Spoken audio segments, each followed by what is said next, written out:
Hi hello வணக்கம் வந்தனம் this is Nilani. இந்த வீடியோவில் நான் எதை பற்றி பேச போகிறேன் அப்படின்னா, விஜய் டிவியில் 9 மணிக்கு டெலிகாஸ்ட் ஆகிற சிறகடிக்க ஆசை சீரியல் வந்து எல்லாத்துக்கும் தெரியும். ஸோ அந்த சீரியல் பற்றி தான் பேச போகிறேன். ஸோ 18th April 2024 அன்னைக்கு வந்த எபிசோட் எங்கள் வீட்டில் பார்த்துட்டு இருந்தாங்க. அதில் ஏதோ தப்பு இருக்கிற மாதிரி எனக்கு தோணிகிட்டே இருந்துச்சு. அது எனக்கு மட்டும்தான் அப்படி தோணுதா, இல்லை உங்களுக்கும் அப்படி தோணுச்சா அப்படின்றத இந்த வீடியோவை ஃபுல்லாக கேட்டுட்டு கீழே கமெண்ட்ஸில் சொல்லுங்கள். ஸோ வாங்க இப்போ வீடியோக்குள்ளே போகலாம். ரீசெண்டாக அந்த சீரியல் ரொம்ப நல்லா போய்கிட்டு இருந்திருக்கு. அதில் வர ஹீரோயின் கேரக்டர் அவங்க மாமியார் வீட்டுக்கு முன்னாடி பூக்கடை ஒன்று வச்சுருக்காங்க. ஹீரோயின் கேரக்டரை வந்து பூ விற்கிற மாதிரி வச்சுருக்கிறது ரொம்ப நல்ல விஷயங்க. பட் அவங்க மாமியார் கேரக்டர் எப்படின்னா, கொஞ்சம் கௌரவம் பிடிச்ச கேரக்டர் மாதிரி.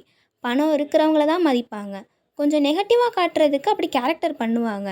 பட் இப்போது ரீசெண்டாக வந்த எபிசோடில் அந்த ஹீரோயின் கேரக்டர் வந்து வீட்டில் இல்லை. ஸோ அந்த நேரத்தில் அந்த மாமியாரோட மூத்த சம்மந்தி அம்மா வீட்டுக்கு வந்திருக்காங்க. அதே நேரத்தில் ஒருத்தவங்க வந்து பூ கேட்டிருக்காங்க. அதுவும் அவங்க பூக்காரம்மா அப்படின்னு கூப்பிடுறாங்க.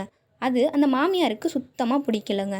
அது வந்து அவங்க தனிப்பட்ட விஷயந்தான். பட் இருந்தாலும் அவங்களுக்கு அது சுத்தமாக பிடிக்கல. அந்த மாமியார் கேரக்டர் என்ன சொல்கிறாங்கன்னா, என்னை பார்த்தா பூ கட்டுற மாதிரியா தெரியுது, என்னை பார்த்து எப்படி நீ அப்படி சொல்ல போகலாம் அப்படின்னு சொல்கிறாங்க. அது எங்களுக்கு தப்புன்னு தோணுச்சுங்க. பூ விற்கிறவங்க இழிவுபடுத்துகிற மாதிரி இருக்குது. அது மட்டும் இல்லாமல் அவங்க மூத்த சம்மந்தி கேரக்டர், இந்த தொழில் நீங்கள் நல்லா பண்ணுறீங்களே அந்த மாமியாரை பார்த்து அப்படி கேட்குறாங்க.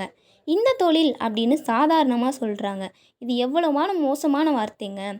நம்ம ஊரில் பூவையும் பெண்களையும் பிரிக்கவே முடியாது. பெண்கள் வாழ்க்கையில் கலந்ததுங்க பூ. பூ இல்லாமல் எந்த பெண்களுமே இல்லை.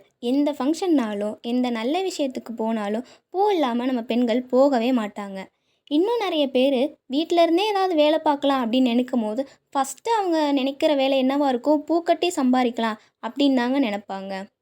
இன்னும் பல பேர் பூவை லூஸில் வாங்கிட்டு போய் வீட்டில் வச்சு கட்டுவாங்க. அட்லீஸ்ட் வீட்டில் ஒருத்தருக்காவது பூ கட்ட தெரியுங்க. எதுக்காக இதை சொல்ல வரோன்னா, இந்த தொழில் நீங்கள் நல்லா பண்ணுறீங்களே அப்படின்னு அந்த சம்மந்தியம் அந்த மாமியாரை பார்த்து கேட்குறாங்க. ஒவ்வொரு ஊர்லேயும் எவ்வளோ பேர் பூ விற்கிறாங்க. அவங்க அந்த டைலாகை கேட்டால் எவ்வளோ மனம் கஷ்டப்படுவாங்க அப்படின்னு எங்களுக்கு தோணுச்சுங்க. கமல் சார் சினிமாவில் ஒரு பெரிய லெஜெண்டுங்க. அவருக்கு சினிமாவில் தெரியாததுன்னு ஒன்றுமே இல்லை. பட் அவர் ஒரு இன்டர்வியூவில் சொல்லியிருப்பார், சின்ன வயசில் கஷ்டப்படும்போது அவங்க அம்மா சொல்லுவாங்களாம் கமல் சாரை பார்த்து, நீ டாய்லெட் கூட கழுவலாம், தப்பு கிடையாது, ஆனால் இந்தியாவில் டாய்லெட் கழுவுறதுலேயே நீ தான் ஃபஸ்ட்டாகவும் பெஸ்ட்டாகவும் இருக்கணும்னு சொல்லுவாங்க. அது நிஜந்தாங்க. எந்த தொழில்னாலும் செய்யலாம். அதுக்கு உண்மையாக இருக்கிறோமான்னு தாங்க முக்கியம். சின்ன தொழில் பெரிய தொழில் அப்படின்லாம் எதுவுமே கிடையாது. சும்மா சொல்லுவாங்களா செய்யும் தொழிலே தெய்வம்னு. நம்ம ஈஸியாக ஒரு வார்த்தையை பேசிடுறோம். ஆனால் அது மற்றவங்களுக்கு கஷ்டத்தை கொடுக்கும் அப்படின்றத நம்ம யோசித்து பார்க்குறது இல்லைங்க. ஸோ வார்த்தைகள் அப்படின்றது ரொம்ப முக்கியங்க. எக்ஸாம்பிளுக்கு ஒன்று சொல்லலாம்.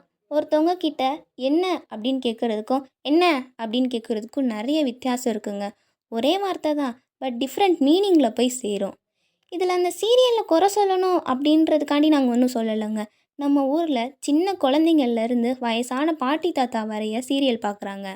இந்த சீன் அந்த சின்ன குழந்தைங்க பார்க்கும்போது அவங்களுக்கு போய் எப்படி சேரும்? பூ விற்கிறவங்க அப்படின்னா இளக்காரமாக பார்க்குறது, குறைச்சலாக பார்க்குறது, இப்படி தான் அவங்க வந்து அவங்களும் நினப்பாங்க.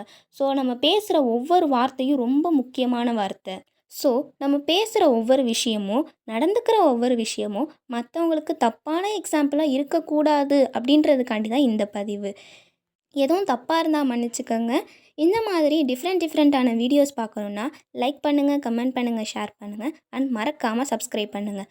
எங்களுக்கு உங்கள் சப்போர்ட்டை கொடுங்க. Thank you bye. நெக்ஸ்ட் வீடியோவில் பார்க்கலாம்.